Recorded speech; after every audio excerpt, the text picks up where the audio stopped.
Good evening. This is Pam, Flower Patch Farmhouse, and this is my garden journal for August 27th. And I missed, but here we are beside the greenhouse, and it's all repaired after the bear attack of a couple weeks ago, third time this year, and yet it's still standing. So I think it was well worth the money. My zinnias in the barrel, they're doing fantastic. Absolutely loved them. They're binary, I guess that's how you pronounce it, zinnias. And I am definitely planting many, many more of these next summer. We'll go back over here, the hen house with the window that still needs repairing. Hopefully we'll get to that before this winter. We're going to go over here to the veggie garden. Lots of tomatoes finally getting ripe. I have pumpkins. My basil, it was pretty good. I was gone for a week, family emergency, and it was really hot. It got dry and it kind of is toast. I need to just yank it out. So that was my basil for this year. No pesto, I guess, for us. And here is my secret garden, or the back garden, whatever you want to call it. And I have coneflower here, lots of it. It was a lot brighter colors last year, so I'm not certain what's going on this year, but it's still pretty. I will thin it out because I want to put some white in here. I have the white swan out front, and I think it would be pretty in here with this. And down here is the petunia that was volunteer, came up in my greenhouse in a pot of its own accord, planted it out here, and it's done just great. My lavender that I never did get trimmed, it's been one of those summers, but I am going to dig this up this fall, and I'm going to transplant it somewhere else. Here it kind of wants to lean into the pathway too much, but it has been pretty and a favorite of the pollinators. And as we walk down this wooden path that the lavender is overgrowing, I go to my next, this dahlia. This is I guess it's called a cactus petal dahlia. Really pretty. It holds up well in a vase. These need to be cut back. They're spent. And back there is my monarda and another dahlia that's blooming. These yellow ones with the pink, no, that's not, it's different. This one is one of my new ones, I guess. I thought it was the same as the yellow ones I have coming up in the corner, but obviously now looking at the two together, it isn't, but it's really pretty. A Hyde Hall rose blooming back there. Some larkspur. I keep trimming this one back and it keeps blooming. And if you peek back here, my one red rose. I need to pull it to the front so that it can be visible from this side down. Here's a dahlia here that needs to be staked up, I can see. I'll have to go do that as soon as I'm done filming. Dahlia's back there. This one is not my favorite color, but it seems to do very well here. So I'll just let it keep on growing. Some black-eyed Susies that are volunteer. More Hyde Hall roses. You can see they're getting really, really tall. These are 6 feet at least. And they make beautiful bouquets. They hold up in a bouquet for a while. And see, going along the path, you see this is just a slab, a wood slab, and I've had these down here for a couple of years. And they're doing good as a pathway. You can see the morning glories have overtaken that one. I'll yank that out pretty soon. And my arbor back by my studio and the bench. And here in the center bed is more dahlias. Doing just great. Down here it's valerian, also called Jupiter's beard, and it's just blooming away. I keep deadheading it and it keeps blooming. Some people will whack it all the way back and thinking it's completely done, or at least maybe it is for them, but mine blooms all summer long, which is fantastic. I love flowers that perform continually through the summer. And over there is my cosmos. I'm kind of letting them go to seed now so I can collect it and have plenty for next year. I love the white. I love the pink too, but I love the white because I don't have a lot of white in the garden once the daisies stop blooming. Okay, I'm going to go over to the side. I don't know if I've shared often along this back side of underneath my deck where we have lattice. And these are some climbing roses. They're miniatures and they have a really beautiful scent and they just grow like crazy. You can see they're trying to go up underneath my deck. I need to cut them way back hard. But they just bloom and bloom even through the hottest part of the summer. They just bloom very pretty. And here's the gravel path that goes to my studio along the back. And I have some boxwoods down here that I'm trying to get going. And the liatris is there too, and that will come out as the boxwoods fill in. But I want this all along here to be boxwoods. It will be a nice green border that will maintain its color all winter. And more of the back. You can still see where that's overgrown with the morning glories. And I have my fountain back here. I don't have it plugged in right now, but I got a plug put in on the side of my studio so that I could have this fountain out here by my bench and enjoy it. I have some plants beside here. It's a Dreamweaver rose, I do believe, in the corner. It's not done well this year. I gotta move them. They're getting too much shade here.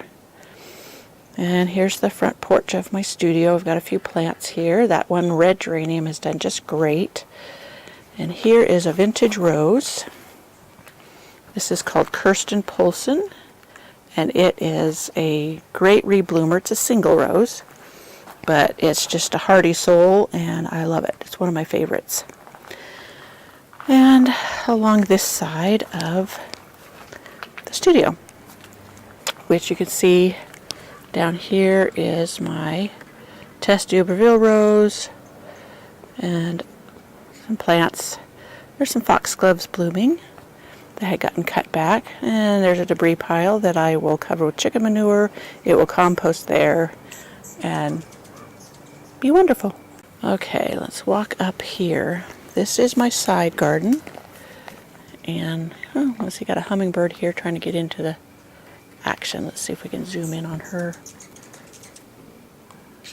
I have to say this larkspur has been the biggest draw of the hummingbirds this year.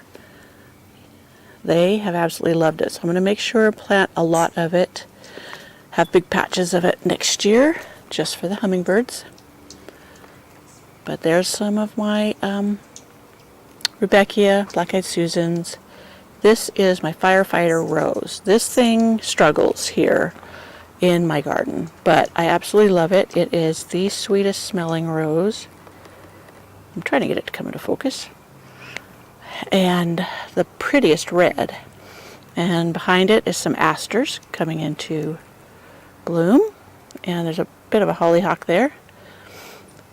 But the sun's going down, so I think the light's getting a little tough. So, even though this larkspur it's going to seed and all that, there's still plenty on it that the hummingbirds are enjoying, so I haven't taken it down yet. I may thin out the more dead stuff soon. And my Warsaw Nike is slowed down blooming finally. Bloomed all summer long. Next to it is my Crown Princess Margareta rose. And I've been getting in and digging out things, and there's just piles everywhere. Lots going on this summer that I haven't been able to keep up. So I've been thinking about maybe hiring someone to help me a little bit, or at least to get caught up, because my husband's not able to help me. So, but I love the garden in August and early September because it's really doing well, even when it's messy. And lots of things blooming. There's less bugs, so nothing's eating my roses.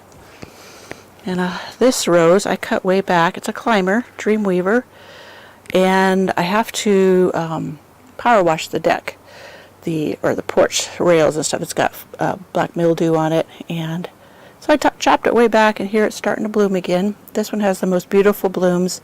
They are in entire bouquets on one cane, which I love. This petunia, I have to say, at first I did not like it. I didn't think it was doing good at all. This is Vista Bubblegum Pink. That is one petunia in there. And then, oh, there is a darker pink one back there from another mix, but that's just one. And it has just taken off in this spot. So finding the right spot is key to getting the best from any plant. Now this barrel here, and then its companion barrel, I'll show you over there.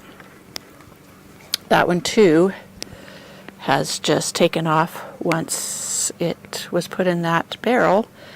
And next to it, or climbing up this, is my trumpet vine. This trumpet vine in the barrels, it hasn't spread or become invasive at all. And I cut it back really hard in the fall, and I've not had any trouble with it getting out of hand. I know a lot of people dislike them because they start to take over, but if you plant them in pots, then they can't sucker or anything. So down there is my Bosco Bell rose, and more plants.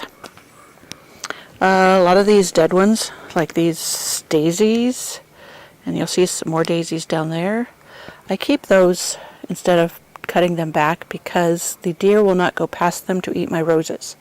And the deer often come right up this road and graze their way along. So that is why, even though they look unattractive, I keep those there.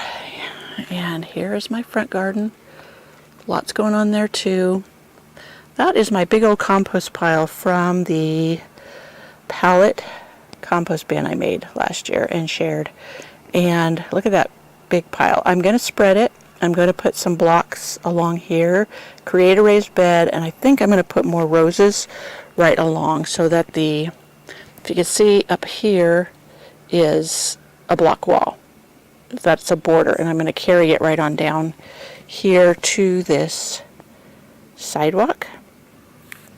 And I'm going to keep it as a raised bed, therefore, because this is all hard rock, so it'll have deep enough soil for the roses to get established. I haven't settled for sure on roses. I might put something even more deer resistant there, or even evergreen, like more boxwood. I'm thinking maybe there's one called Mountain, I think it's Mountain Boxwood, but it's more of a tree shape rather than a round or square shape. And I think it'll be really pretty as an evergreen, create like a hedge, but have a nice shape, and the deer don't bother them.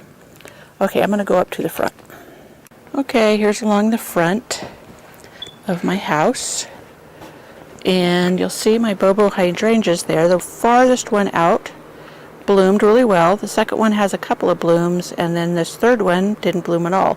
And I don't know if it's because the last one gets more sunlight, or if it just happened that way this year. I'll give them another couple years and see. I was hoping they all would bloom evenly, but it is quite a bit of difference in how much sunlight each one gets. So that may be a factor. Now along here is that white vintage climbing rose, or a rambler, and I've trained it along there as kind of a short sprawling hedge, and it blooms nonstop, which is really nice, and it's a nice accent of white. I have several of these throughout all of my gardens, and I just like them because they're tough, they root easy for more, and the deer won't eat the roses on these. I don't know why. I have one up by the road and they don't touch them. And I have a lily there. Let me zoom in. Let's see. Real pretty lily. Oh, it's not focusing on it. I don't know why.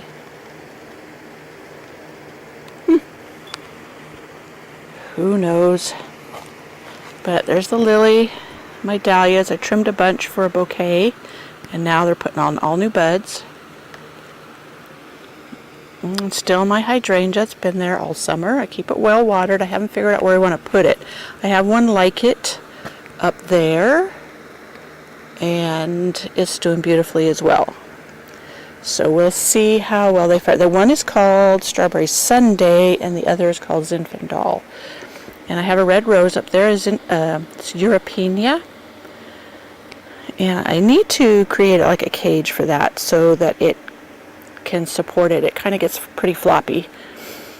And here are my petal pusher roses. These things will bloom until first frost, and even after first frost, they will bloom until first hard freeze. And I just love them. It takes them a little while in the summer to get started, but once they do, they just keep on blooming. And they're such a pretty bright pink. So there is also my Eden rose going up over the arbor. There's some of them that are really getting tall, so I need to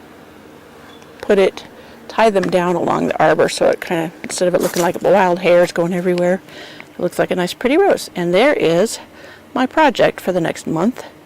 I should say mine, ours, stacking our firewood. It's right in my parking spot. And here is more of my front garden. And this all area I am considering putting back in partially a lawn and just edged with flowers. I think it would be pretty to have just a flat green space that's restful for the eye and just has a cooling effect in general. And then there's my tub of petunias. And the deer have eaten them. That thing was just loaded, but the deer found a way to get to it, and I need to spray it. And here's some coneflower getting in the flower. There. Now you can see my petunias. And along there, which is the edge of my garden yard, I am going to plant boxwoods, and it's going to make a hedge that will hide the driveway, which is filled with my husband's machinery stuff. So I think it will make a nice barrier between that and my garden. And I pretty much think that's it. This is the garden journal again for August 27th.